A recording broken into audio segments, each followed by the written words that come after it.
So I'm going to show you now how to put the foot on your plate and just do some final refinements.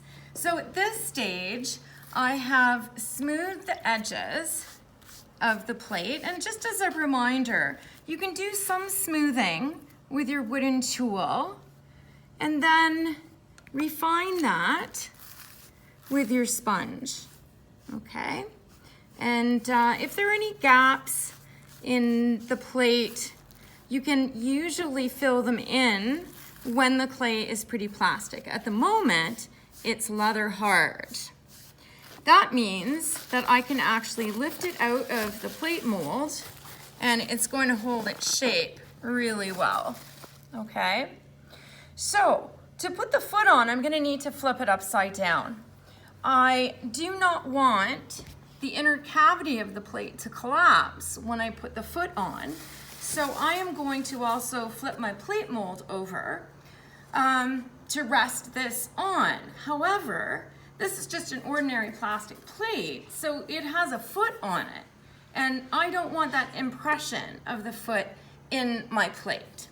So I'm gonna pad it with some newspaper. Because it's quite deep here, I'm gonna add a little bit of extra padding in the middle, and I'll put newspaper all the way around until I feel that it's not going to interfere too much with the shape of my plate. Whoops. Just get rid of that. And then just to keep everything in place and smooth, I'm going to take the plastic and wrap it over the top.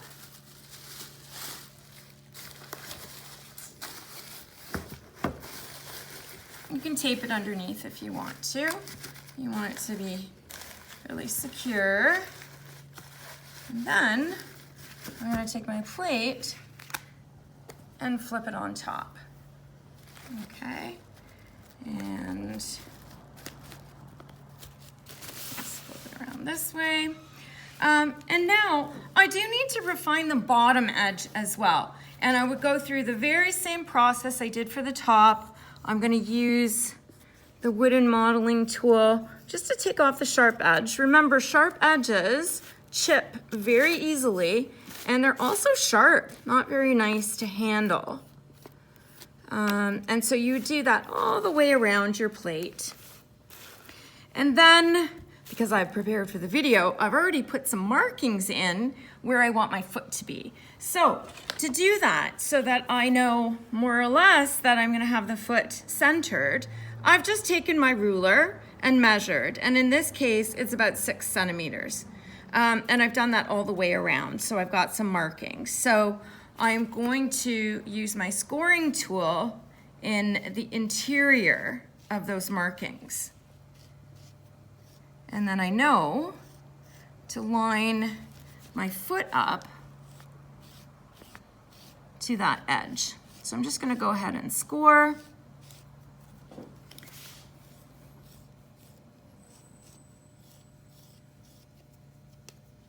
All the way around.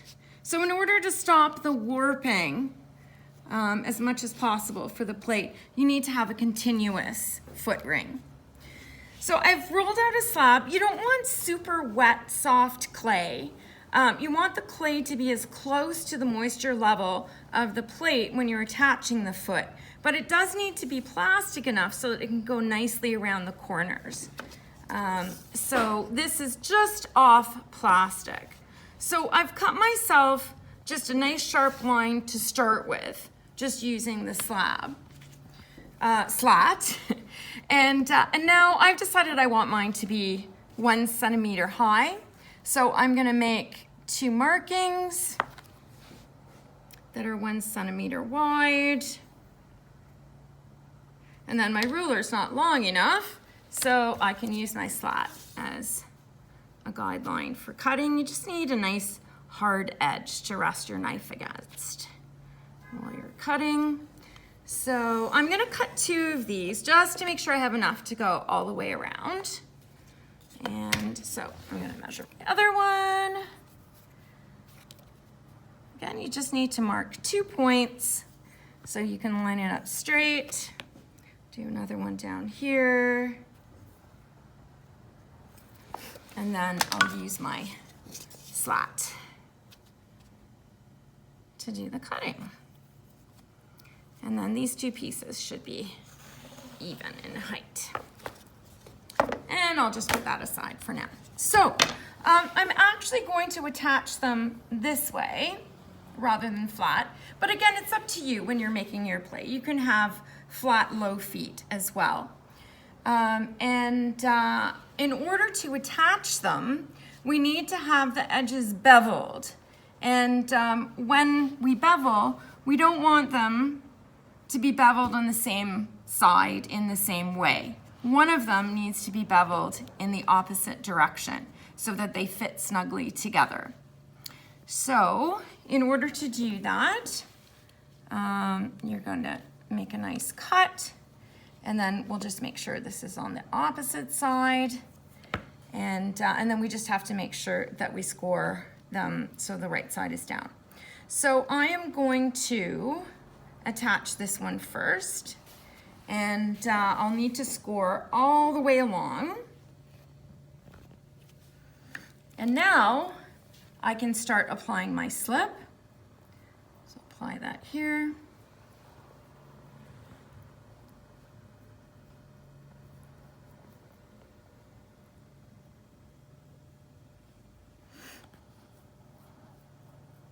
Okay, and I'll reapply some slip afterwards. It's quite hot in the room, and so it's absorbing and drying quite quickly.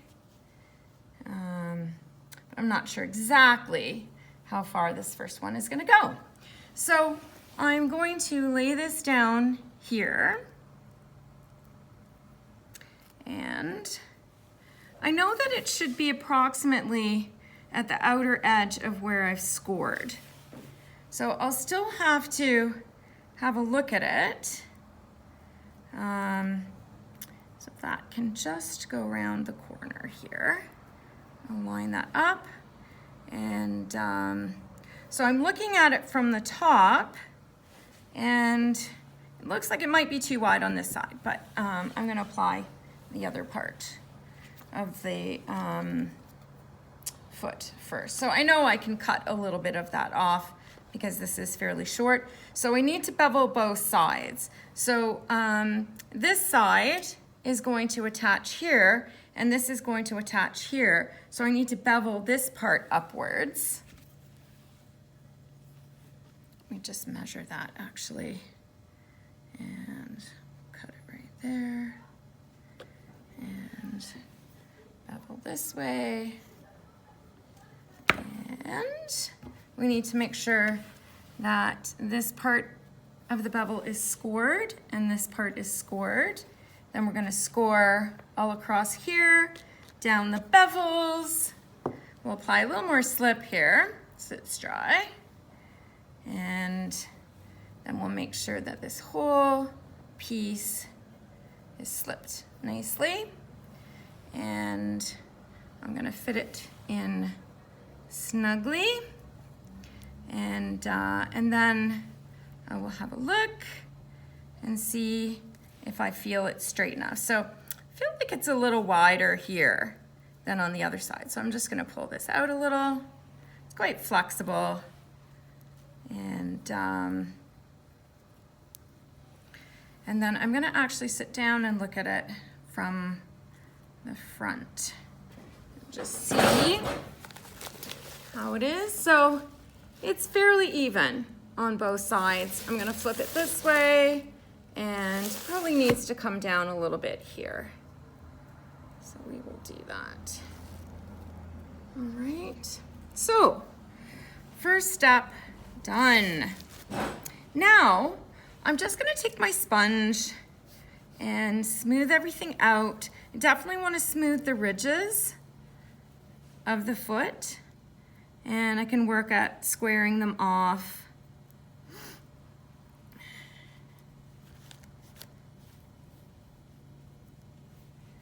And smoothing out some of the ridges. And now, to make sure that that foot is going to stay in place very well, we are going to coil it inside and out. So for the coil, you want to use relatively soft clay and roll it out into thin coils. I'm just gonna wet my canvas a little bit so the coil doesn't get too dry. Right. So pretty thin, because my foot is relatively shallow. And then I'm going to show you just a little bit of how to do the interior and a little bit of the exterior. Okay, so I'm just laying the coil along the portion where it has been joined on the inside. And then I'm just going to roll this a little thinner. And then I'm going to do the same thing on the outside. Put it around the corner. So when I'm working on the inside coil, I need to be supporting with my hand on the outside because this is still very soft. When I'm working on the outside, of course, I'm going to support with my hand on the inside. And just like we did with the coils for the boxes and the mugs, we're going to make an indentation. I'm just doing it very gently. You can see I'm rocking the tool because I don't want to apply too much pressure. And sort of break the coil in half. The bottom half I'm going to pull out this way, and the top half I'm going to pull upwards. Okay, and then I'm going to take my sponge, maybe the back of my wooden modeling tool, and just smooth that in. So in the end, you won't know that there was a coil there, but it will be joined very securely. So smooth that out. And I may want to use the sharp end of my wooden modeling tool to straighten this. Okay, and refine it. And then on the outside, do the same thing. I'm supporting from the inside. I'm going to split that coil in half. Pull some of it out this way, some of it up this way. Use my sponge. Okay. Just be gentle with it. If your coil clay is soft enough, you won't have to apply too much pressure. And then I just refine that until I'm happy with the edges and the shape. Okay, and I can keep playing with it a bit until it's just the way I want it. And then you just want to be sure that all the edges are nice and smooth. Use your wooden tool. I go over it a few times. Smooth out with the sponge. And then the very last thing you want to do, after you've done the coiling all the way around the inside, all the way around the outside, is to put your name in the middle. And then, because the foot is still really soft, we don't want to flip it upside down and put it on the trolley shelf to get it ready for bisque firing. I want to keep it secure on top of the plate mold. So I'm going to just lift it up, just drape the plastic over it really loosely so it doesn't dry too quickly. And then you can take this and put it on one of the shelves of the trolley and it'll go in for bisque firing when it's dry.